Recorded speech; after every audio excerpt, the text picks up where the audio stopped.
G'day my Lego peoples, how y'all doing today? Welcome back. Thank you for checking out this video.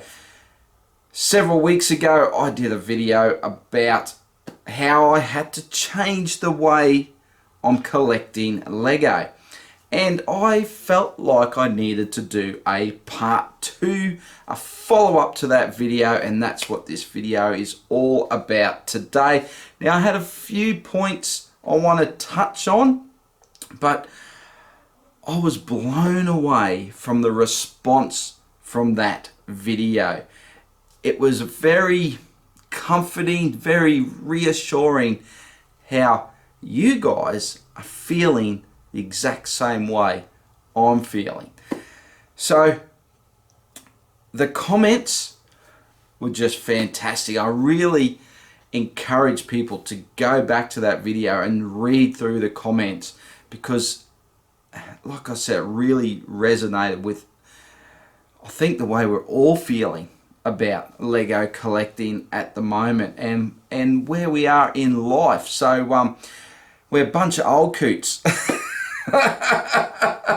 And yeah, we're all in the same boat. So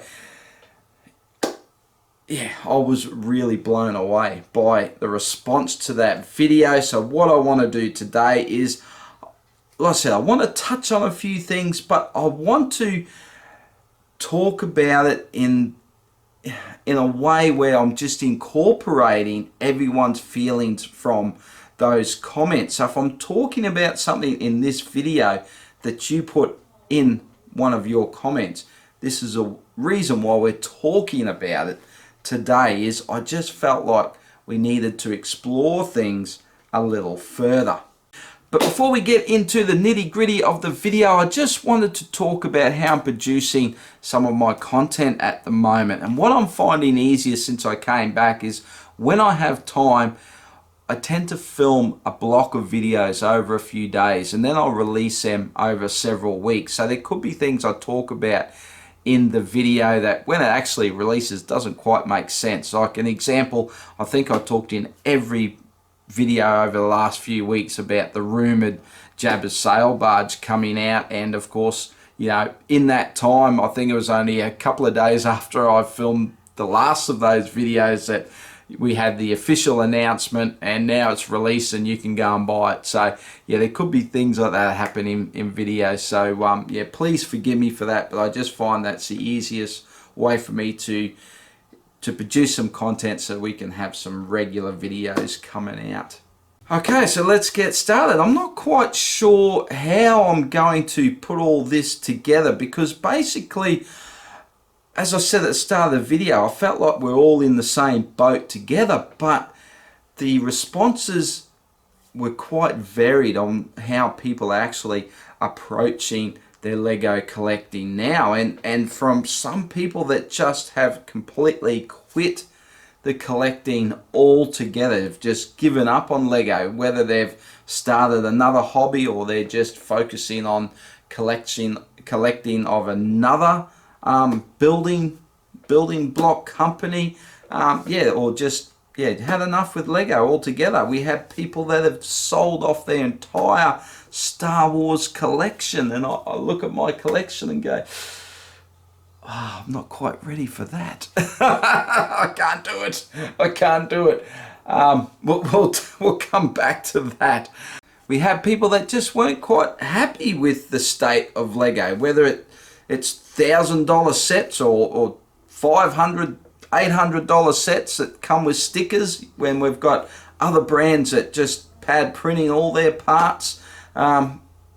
Yeah, so people were upset about that I guess the quality of Lego, some people felt the quality just wasn't there anymore. We had people doing more with their displays, so buying less Lego sets, but when they do get a Lego set, actually making a bit of a diorama and putting that up on a shelf and enjoying the set more, I guess, because you not only get to build the set, but then you order parts and you improve on it, or you dress it up a bit and make it a better display piece. I thought that was a very good suggestion.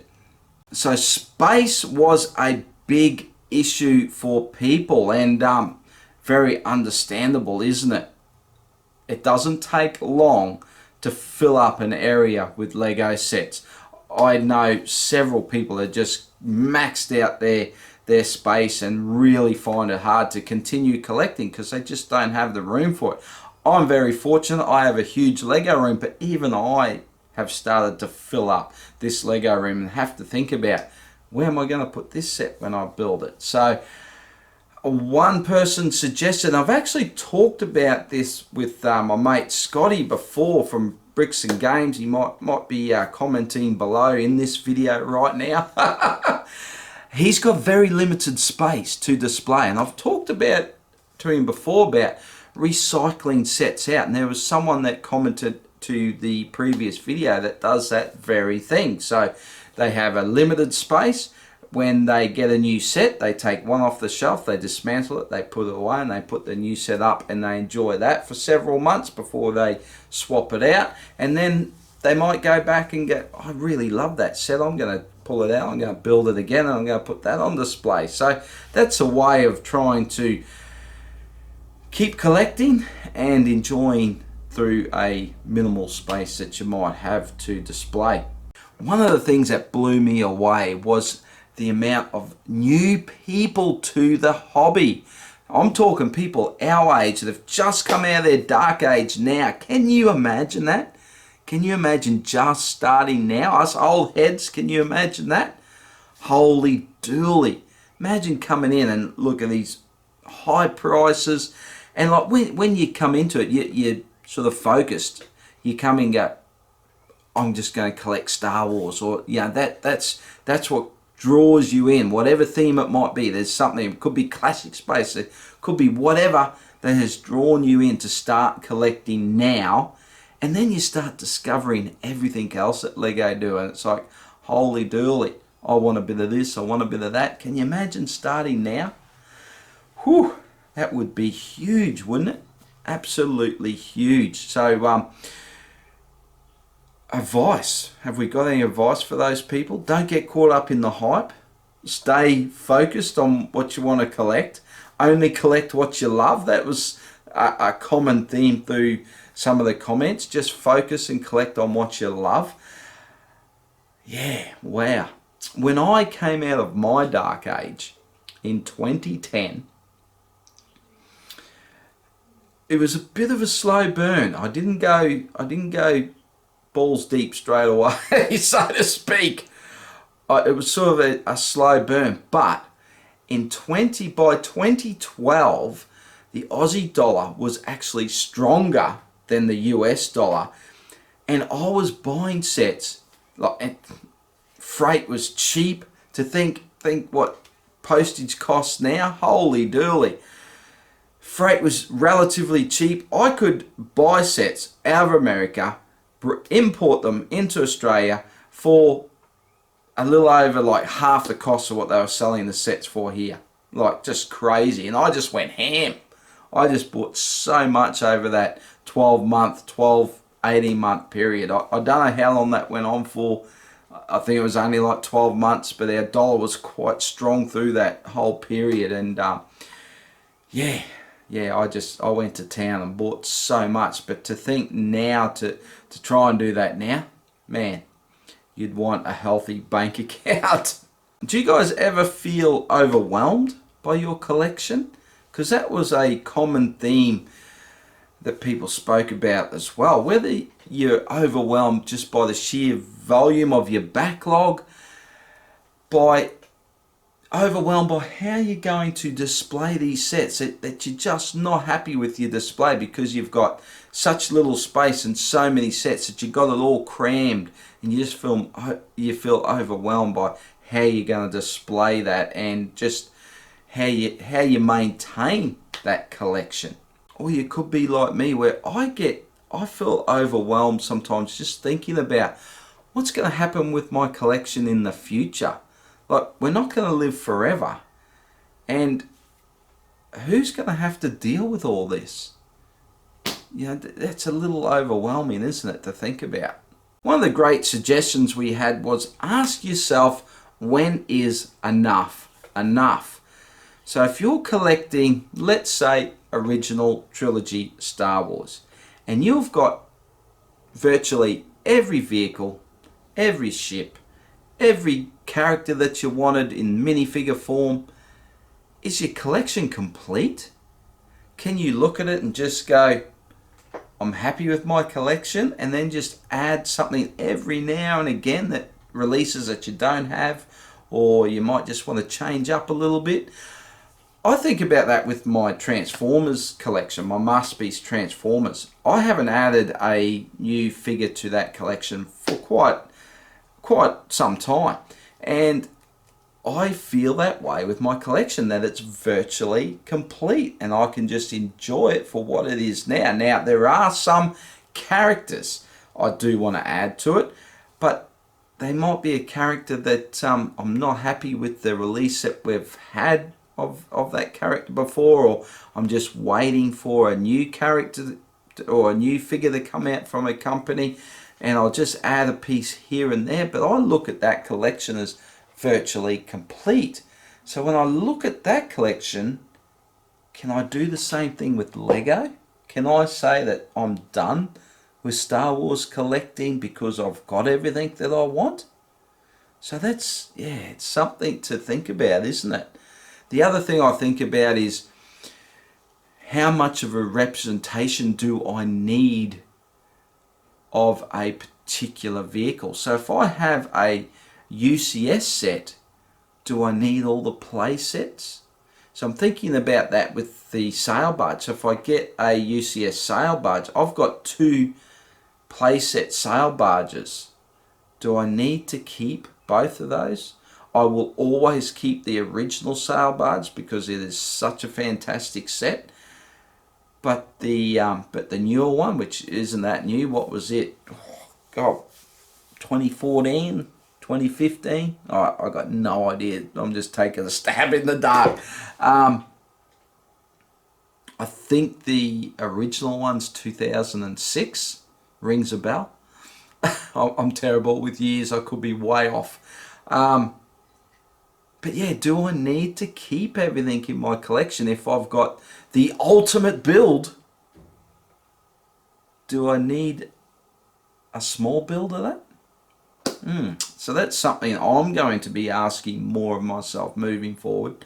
Now, one of the other things that we can all do that can help us continue our collecting and continue to enjoy this hobby we love so much is sell some stuff off.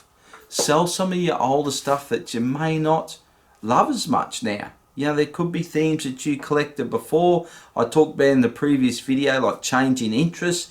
If your interests have changed, you know, and you're not enjoying that stuff as more, I'm not saying get rid of all of it.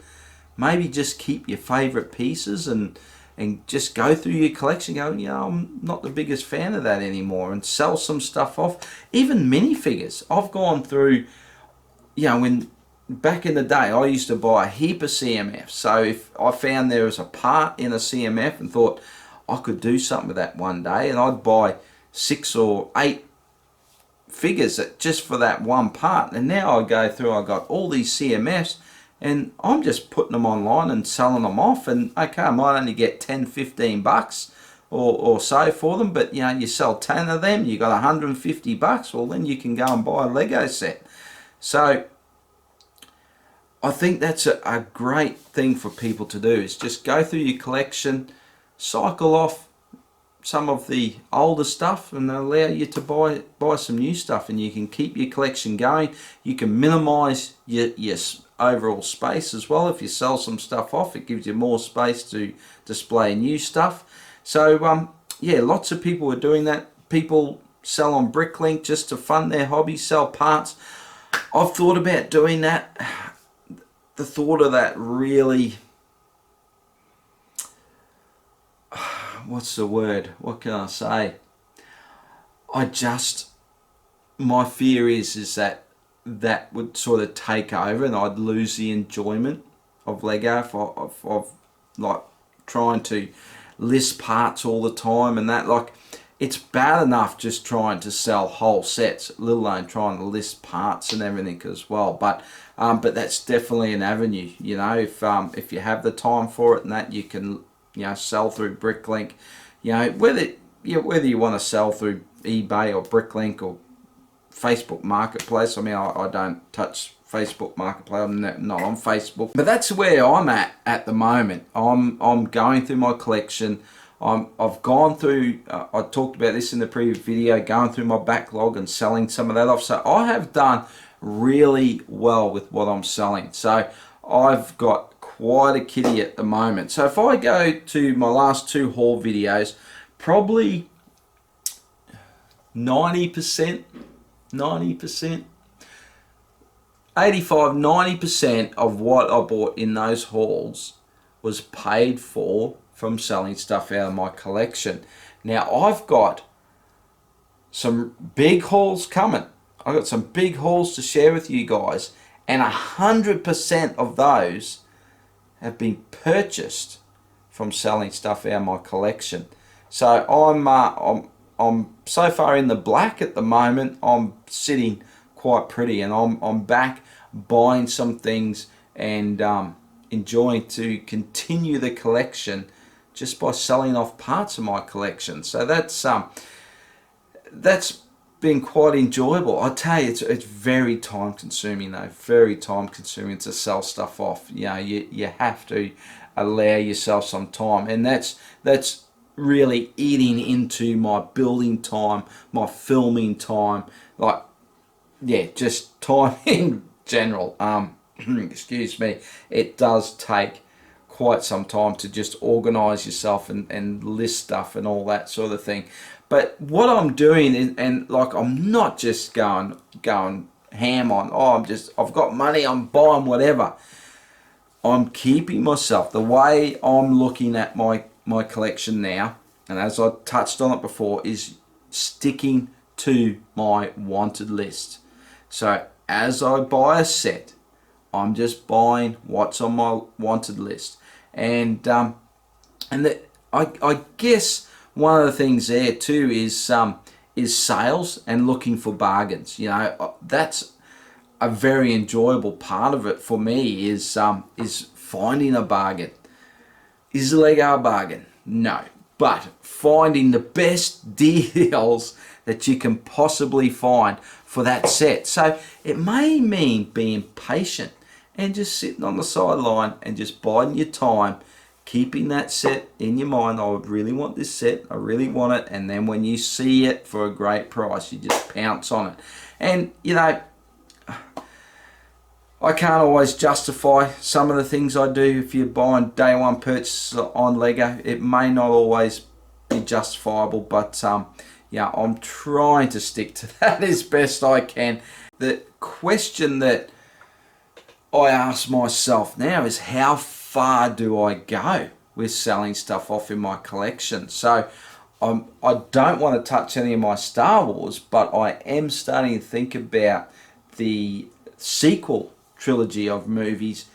Is personally, I didn't mind those movies. I know a lot of people hated one or the other or all of them or whatever, but I actually quite enjoyed them. I don't mind them, but I don't love them so much to think I really need to collect. I think the attachment they had to the original trilogy sort of draws you into wanting it, but when I stop and think about it, I don't have that love for it. So do I need to have those sets? So I'm probably going to sell off some of the modern Star Wars sets, so to speak.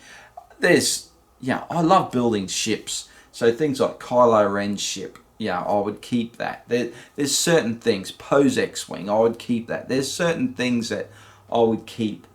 But again, I talked about in the previous video where I would buy every set from that thing, from that wave. I'd buy every set.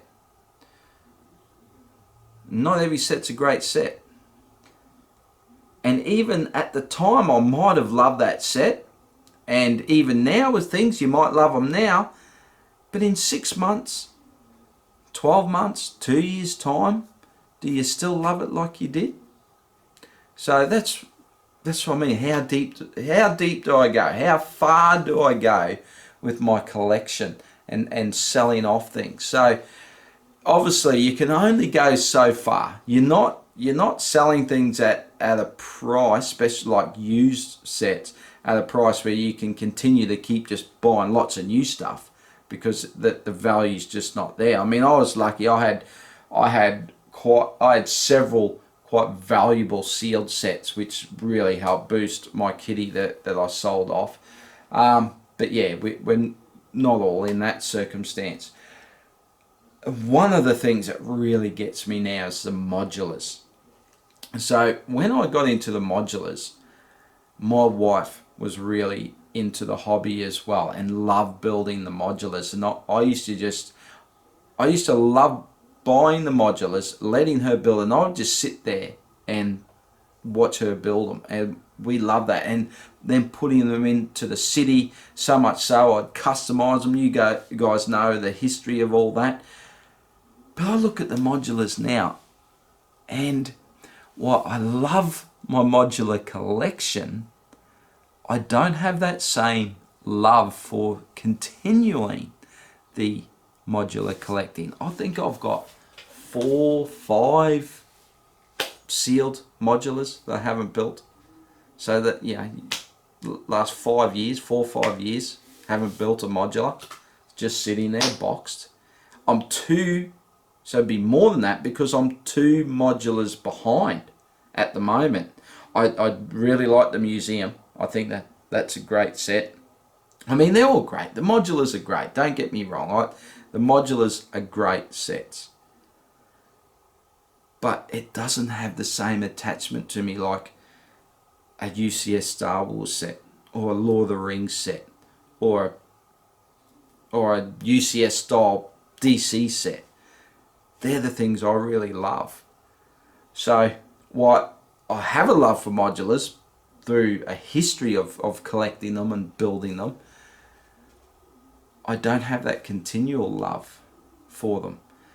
But my wife said, for one thing, I'm not allowed to get rid of any of my old modulars.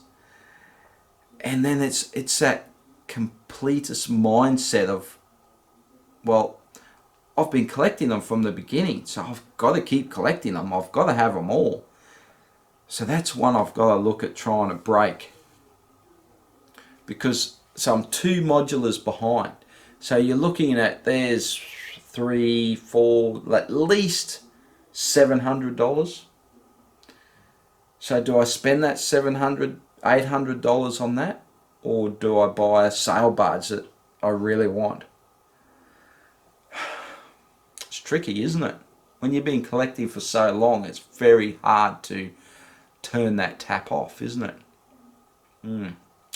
One of the other things I've looked at with my collection, because obviously, you guys know I wasn't always in this room. I didn't always have the level of sun protection that I have in this room, previously. So some of my sets have aged, and I'm in North Queensland.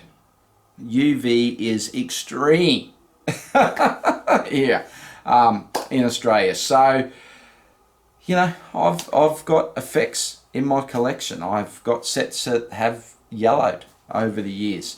So I look at some of those bigger sets, and I'm starting to think now of pulling them apart and buying some new parts for them and giving them a refresh. And that's something like, okay, I'm going to have to spend more money on them.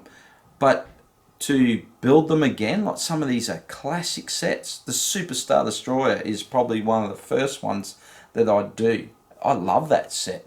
So to give it a new lease of life and I want to move stuff around in my collection as well. So just to freshen things up. And that way I may not be buying new sets, but I'm still building and enjoying my collection. So that's something I want to look at doing down the track as well. But I think that's about it, guys. I kind of went off path a little bit to where I started this video. I really was just blown away from the response from you guys. So I just wanted to follow up with another video and just talk about some of the things that you guys mentioned to me in your comments. And I do want to apologize. Like, I did reply to every comment, but I talk about being overwhelmed. I was a little bit overwhelmed, and I wanted to have lots more to say one-on-one, but to try and get back to everyone, it's just a lot of time to do that. So I was probably a little bit brief in some of my responses, so I do apologize for that. I do want to continue the conversation again in the comments below, so please leave a comment, and I will respond to you guys. So I really appreciate tuning in to these videos, and yeah, staying connected with me. I really appreciate it.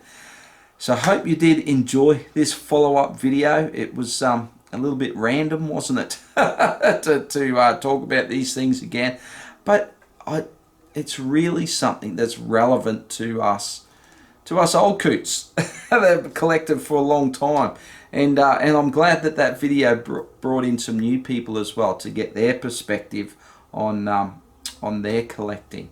So yeah, thanks guys for watching. I hope you did enjoy the video, and I will see you again real soon. Bye for now.